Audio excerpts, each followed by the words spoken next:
It-tnejn fil-għaxija l-Gvern ippreżenta il-budget għas-sena d-dieħla, budget li ftit li xejn ta' soluzzjonijiet għal problemi li jeżistu fil-qasam tas-saħħa u fost l-infermieri.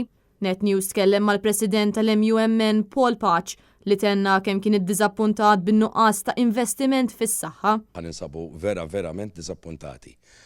Apparti il-faċenta ta' Vitis li ħanibqgħu nagħtu dak il-miljuni u għadna ma ħaġġi xejn fuq l-isptarijiet. Reġa' stemmew miżu affar investiment ngħidulhom ħana riċiklati ilhom snin jissemmew il-parkeċċi ta' Mater Dei kulħadd jafhem problema kbira, l-outpatients hemm jissemma, sparimentali ġdid jissemma kull sena ilhom snin jissemmew dat tip ta' investiment, imma l-iktar ħaġa li dejqitna bħala MUMN, l-iktar investiment li għandna bżonnu bħala pajjiż huwa li ma nħallux il-morda tagħna iktar fl-istaff kantin jew fil-liberija jew fil-kuruturi. Ġifieri stennejna dal-budget jibnew swali ġodda biex jingħalqu dal-postijiet. Jikkummenta Martin Balzan, il-President tal-Assoċjazzjoni Medika Maltija. Jidher l-investiment kapitali fl-istruttura tas-saħħa ma smajtx li se jsir xi ħaġa oltre milli xogħol fuq il-pjanti. Il-popolazzjoni llum żdiedet għal 500,000, Mater Dei ma jiflaħx dawk in-nies kollha. Fil-pandemija konna naċċettaw li jkun hemm nies fil-kantin, fil-librerija, imissa l-pandemija by and large għaddiet waħdiet ikollna.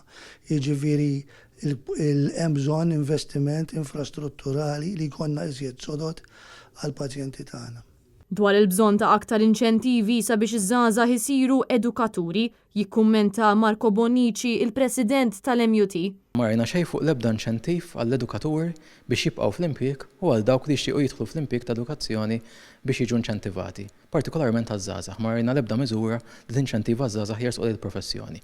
U dik li ngħiduha baġit wara li ieħor nixtiequ li l-Gvern finalment joħroġ b'xi ħaġa konkreta anke biftehim magħna biex kemm jista' jkun ninċentivaw żgħażagħ li l-professjoni. Jikkummenta l-kap eżekuttiv tal-UEP Graham Sansone.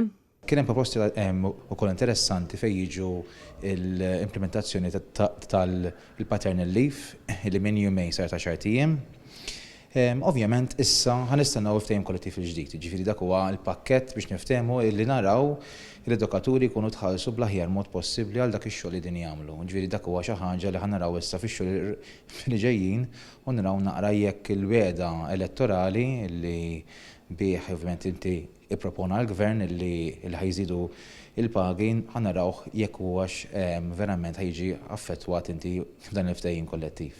Il-President tal-MHRA Tony Zara saħaq kemm huwa importanti li l-linja nazzjonali tal-ajru tibqa' topera f'pajjiżna. Turizmu hija l-konnettività u l-Ministru qed jitkellem ukoll fuq l-Air Malta. L-Air Malta għadha challenge, però aħna nibqgħu ninsistu li l-Air Malta trid tibqa' hemmhekk għax mingħajr l-Air Malta il-pajjiż ibati ħafna. Il-kap eżekuttiv tal-GTA Joe Muscat tkellem dwar proposta li xtaq jara fil-budget. Hemm proposta li aħna konna qegħdin ngħidu li għandu jkun hemm ring fencing ta' il-kontribuzzjoni tal-eco contribution li tinġabar mill-akkomodazzjoni ġewwa l-gżira Awċija sabiex din tiġi investita fi proġetti turistiċi fil-gżira Awċija.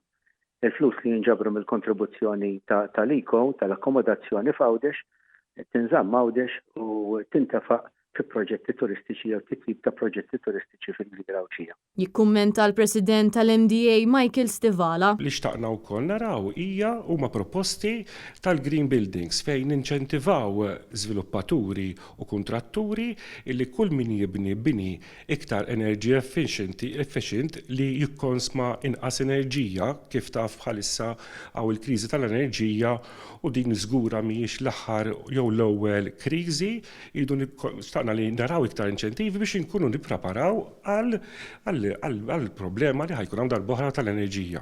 Ma dan l-istazzjon tkellem ukoll l-Advocacy Officer tal-KNZ Jacob Kallus. Rajna wkoll li waqt li huwa tajjeb li t-trasport pubbliku se din qiegħed jingħata b'xejn, dan it-trasport pubbliku għandu bżonn ikun iktar effiċjenti. Rajna li kien hemm nuqqas enfasi fuq is-saħħa sesswali u waqt li kien tajjeb li semmu il-preżenza ta' GU clinics fil-komunità, irid ikun hemm iktar enfasi fuq is-saħħa sesswali. Ikkummentat il-President tal-Kunsill Nazzjonali tan-Nisa Mary Gerti illi qalet li dan il-budget kien wieħed ġust. il-Ministru semmih budget soċjali, naħseb li kien budget soċjali wara il-pandemija u wara u kif għaddejjin bħalissa wkoll fil-gwerra tal-Ukrajina.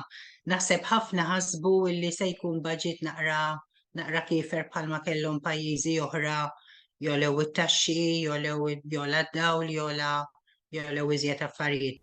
Ħadna wkoll il-kummenti tal-kap eżekuttiv tal-Kamra tan-Negozju ta' Għawdex, Daniel Borġ. Maħniex kuntenti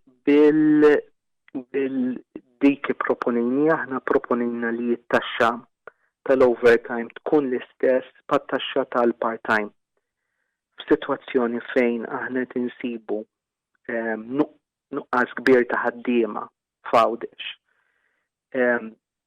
Il-fatt li bħalissa baqa għalkemm il-gvern naqqashom li huma baqa diverġenza ta' 5% bejn ir-rata tat-taxxa tal-overtime u l-part-time. Giulia Falzon għal Net News.